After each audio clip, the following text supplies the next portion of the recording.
I go display for you. And I go feel that.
Sammy, don't do now. You don't even know me today. Now what for you? You don't know what I see you. And when they happen now, we there at the fight. We there at the fight.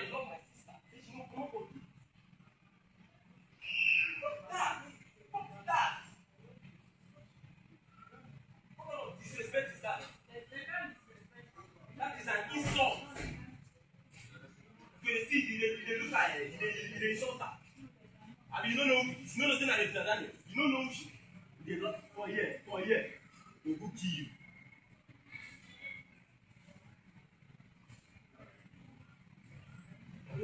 Let's go.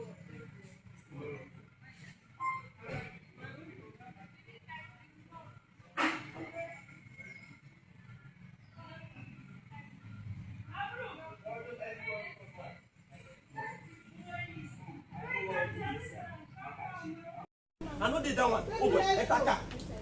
I know they that. Enter, go do what you want to. Don't come up for here. Who is the person driving the car?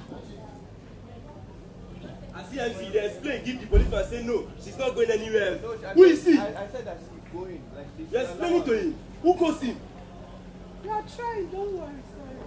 No, you are doing for your level. I know that's what you have to do for your level. But who goes in for she to explain where she want to go for policeman? You are What good. be that? You are a very good boy, don't worry. As you can see, this is Senator Prince Nwonko's official social media handle. Solicitor, Supreme Court, England and Wales. Now, I want to go to what he wrote.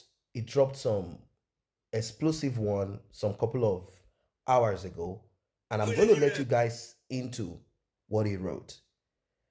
The video that you're watching, a little clip of it, I'm sure you must have seen Ned Nwonko's so-called in-law screaming, shouting like a demented person.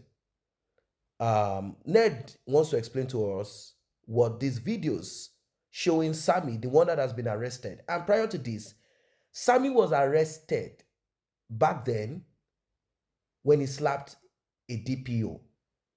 I guess he felt so full of himself when he realized that Regina was going to get married. Now, it was Regina about to get married. Regina was dating Ned then. Like they met, like a short courtship. I don't know if you remember that video. Regina's mother and the same Sammy. There was another incident where they said it's Sammy, the incident is still the same incident anyway. Sammy, I don't know where he got a car, so they hit somebody and the police got involved. Sammy was kind of is a terrible person. So let us look at what Ned Nwoko wrote. This video shows Sammy, Regina's brother, repeatedly coming to my home and harassing my children and domestic staff, especially whenever I was not around. His visits were often aggressive and disruptive. This is someone I sponsored through his last 2 years at the University of Ekpoma. I bought his musical instruments, rented and furnished a flat for him in Abuja. In addition to the house I bought for Regina in Asaba before our marriage, for the use of all of them. Now, recall the house that Regina Daniel boasted of immediately. Now she's saying, I don't have anything to my name. What does that mean? Regina's mother had the effrontery to come out to talk and boast. If this man wants to take that house back, they will be back on the street. Regina said, we are not poor. Sorry, Regina, you might have money here and there to feed, but you guys do not have the means. You are from the trenches. Regardless of the career, I mean both career, your mom and yourself, you guys don't have it as a dead. You don't have nothing. And there is no guarantee that you, Regina, neither your mom will aspire to be great in that industry. Because we all know that most of you in that Asaba wood, you are begging. You guys are begging. So, let us continue.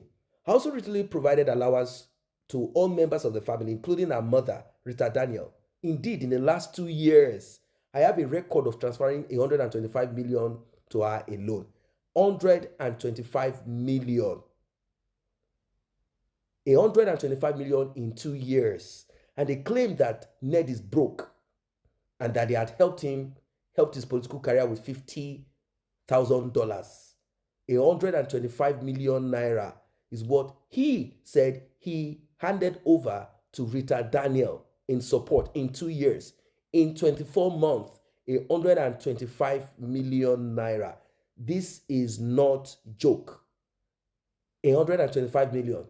So plus or minus, if we do a kind of calculation, 125 million naira in the space of 2 years, which is 24 months, equals to 5 million naira per month.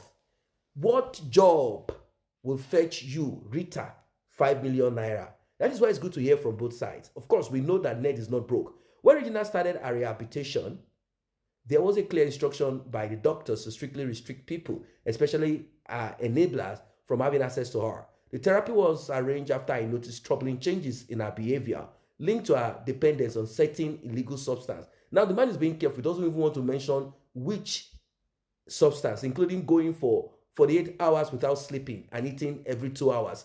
Now, you know what kind of substance will make you behave this way for those who consume.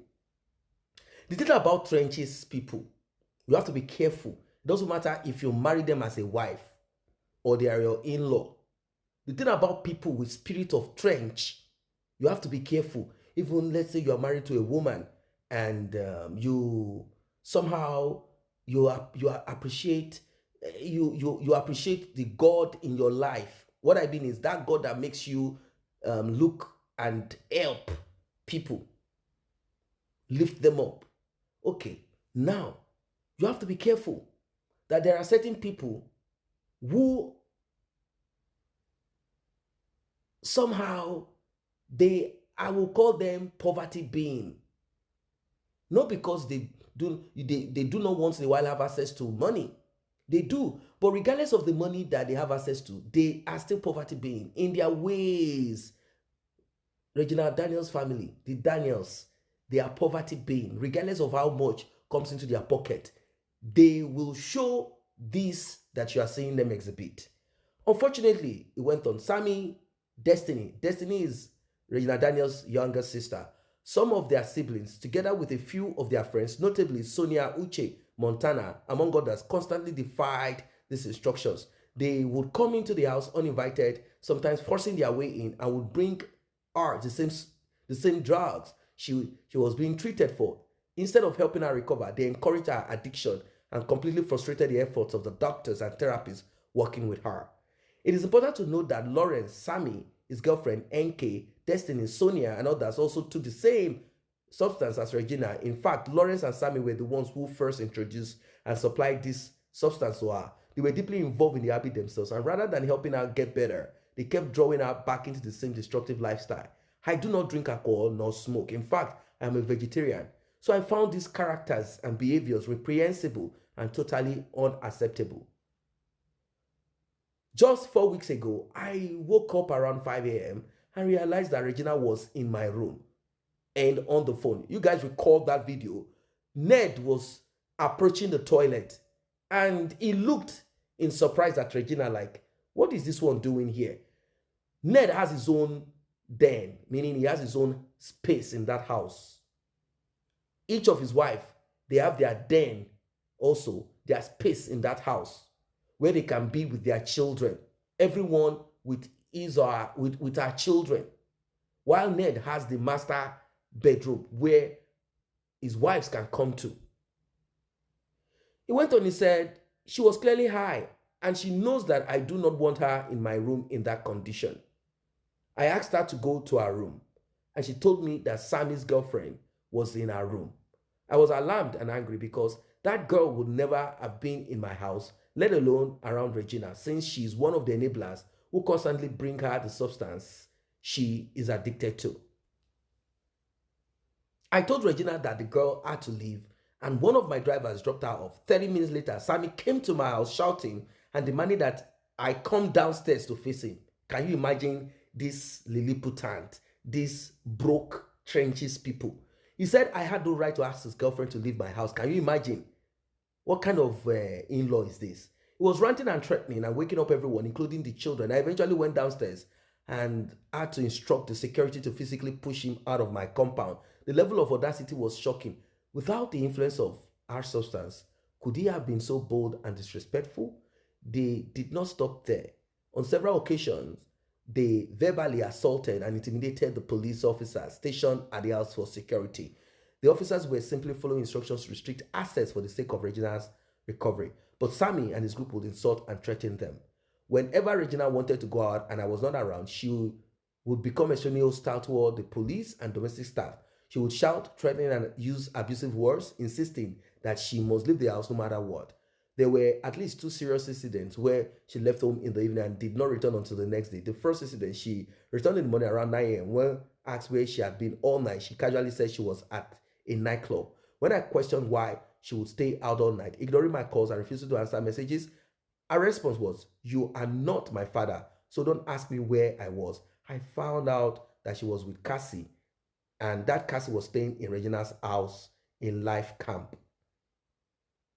Cassie is the chemist and supplier of the group. I had to go to Life Camp at 6 p.m. to ask her to live with her around Regina. The therapy became a joke. On another occasion, on the kid's birthday to be precise, I returned home with the kids because Regina said she would stay with her Nollywood friends for dinner. She didn't return until 5 p.m. The next day, I took so much nonsense just for the sake of the kids. I also knew that drugs had a lot to do with it. As to her reasons for continuing with drugs, she will always say, just like her mother, that that it is a celebratory lifestyle. They will always mention 2 well-known pop stars. Now that shows the kind of family. You see, I'm still going to go a little bit into the kind of woman Rita Daniel has presented herself to be. Imagine the pain of a husband trying to help his wife recover, only to have the process sabotaged by her siblings and friends and the very people she should have been supporting, that should have been supporting her healing.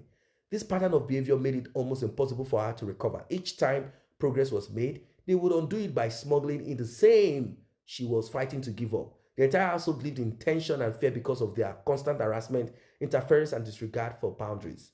It will be interesting to know her reasons for the violent behavior in the house that day that Sammy and other siblings came and attacked my staff and security, taking Regina away after doing a video which they posted the next day. Why did they do that video? Why did they post it? They simply planned and orchestrated a script, all in my absence. Do not forget, ladies and gentlemen, that Regina Daniels, she has been into this acting thing. So whatever she display, you have to take your time to dig into it. Regina is a professional in what she does. So she can pretend and put out a narrative. Now, does that mean, now with all of this, let's say this man is angry. And Regina, imagine, where did you go through the night? And you say, you are not my father. A girl that he picked from the trenches. Even though she is known in her acting career, she does her thing. But still, she never had money enough to build her mom a house. Neither did her mom, as actress that she is, before she brought Regina in. Did she have money to build one room for herself? No. So he went on, he said they took away many things from my house, including one of my phones, money, and many other items. I told you guys that Regina stole from Ned. That's why they were able to fly a private jet. I think they said it's $10,000 or is it 30,000 or whatever. They flew 10,000 jet, $10,000 jet.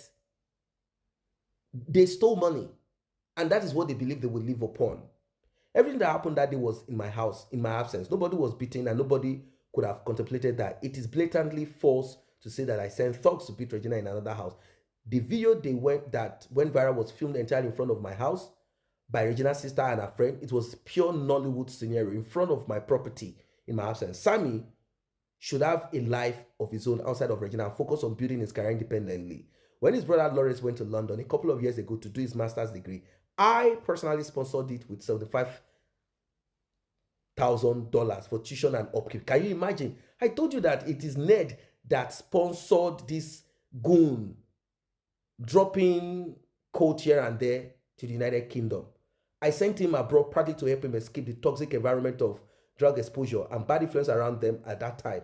Out of fairness, I offered Sammy the same opportunity, but he declined. Sammy refused to travel abroad, travel to go to the UK. He wants to stay in Nigeria because he's good. I told you that this family is a family of trenches, a family where the mom made sure that her surname, her own father's name, is a name that all the children she bore for a partner bear. What does that mean? What does that tell you? You will definitely raise children like this. Can you imagine? He insisted he wanted to remain in Nigeria to pursue his music career. Unfortunately, he has since been arrested several times by both the police and the FCC. You know what that means? The FCC. His behavior has become increasingly violent and unstable. What he needs now is total rehabilitation and professional guidance. Otherwise, his aggression and self-destruct tendency will only worsen. Ladies and gentlemen, without much talk, what is your opinion about this? Drop your comment.